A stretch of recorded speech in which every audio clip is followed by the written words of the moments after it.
D'abord, on va retrouver quelqu'un qui a pris la recommandation de Xavier Rivoire au pied de la lettre. Il s'appelle Laurent Fèvre. Bonsoir à vous, merci d'être avec nous en direct. Vous êtes infirmier coordinateur en réanimation à l'hôpital de Nord-Franche-Comté, du côté de Belfort. Vous vous en servez, vous, de ce masque alors ? Tout à fait. Bonsoir à tout le monde. Bonsoir. Oui, tout à fait. Alors, je vous explique un petit peu le contexte. À l'hôpital Nord-Franche-Comté, tout près de l'Alsace, nous sommes dans le dur depuis 3 semaines. Oui. Et depuis 15 jours, nous étions en forte tension sur le matériel de protection, les masques FFP2, les lunettes de protection inadaptées parce qu'elles tombaient dans le lit quand on se baissait. Et surtout, on avait une rupture de stock avec un réapprovisionnement impossible de matériel d'aspiration en système clos. Donc, ce qui fait que y a une grogne un petit peu chez les soignants. Et au final, on s'est dit, mais qu'est-ce qu'on pourrait faire pour améliorer la protection des soignants, quoi. J'ai visionné un peu des vidéos. Je voyais qu'en Italie, ils utilisaient le masque Easy Breath pour ventiler des patients. Et je me suis dit, mais pourquoi pas l'utiliser chez des soignants pour protéger les soignants en y mettant un filtre HEPA. Alors, un filtre HEPA, c'est un filtre de haute efficacité. On appelle ça, c'est un filtre mécanique hydrophobe à membrane plissée, mais ça n'a pas tellement d'importance. Et en fait, j'ai envoyé un mail à un réseau bisontin pour dire, voilà, j'ai une idée, est-ce qu'il y a quelqu'un qui peut me suivre? Et on m'a orienté vers l'école d'ingénieurs de Belfort, qui est l'UTBM. Et au final, ils ont accepté de travailler avec moi sur le sujet.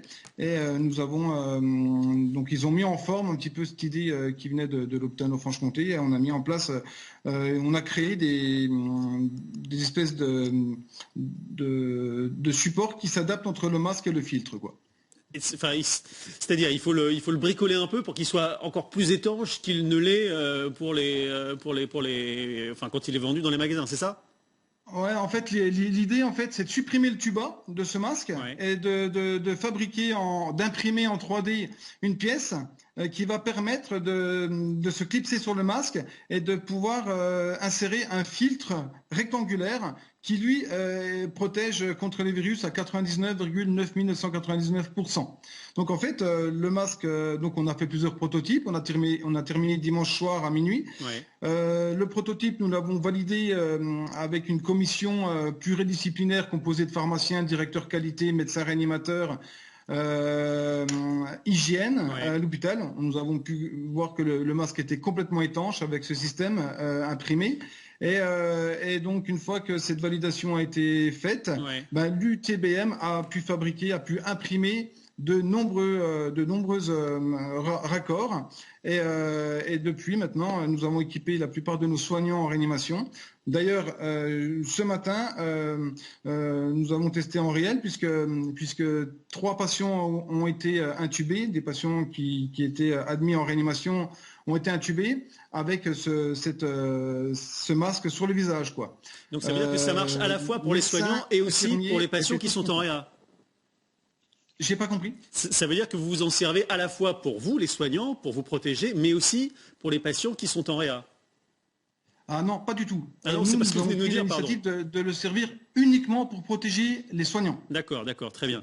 C'est pas un peu inconfortable à porter tout au long de la journée, moins confortable en tout cas que les masques habituels ? Alors, on a testé les médecins, les infirmières qui l'ont porté. Moi-même, je l'ai porté chez moi pour le tester. Pas tellement, c'est pas inconfortable. Juste, il y a un inconfort puisque vous avez un frein inspiratoire puisque vous respirez à travers un petit filtre qui peut être gênant. Et là, l'UTBM à Belfort ont déjà fait évoluer le produit puisqu'on a fait un double branche maintenant, donc qui amène 2 fois plus d'air dans le masque à l'inspiration. Donc les gens sont plutôt confortables et le but, nous on l'utilise uniquement dans les gestes qui sont à risque, c'est-à-dire l'intubation endotrachéale. On est amené également en réanimation à mettre les patients gravissimes en position ventrale avec un risque de déconnexion du respirateur. Donc effectivement, dans ces techniques un peu à risque, on met le masque. On ne le porte pas 12 heures de suite.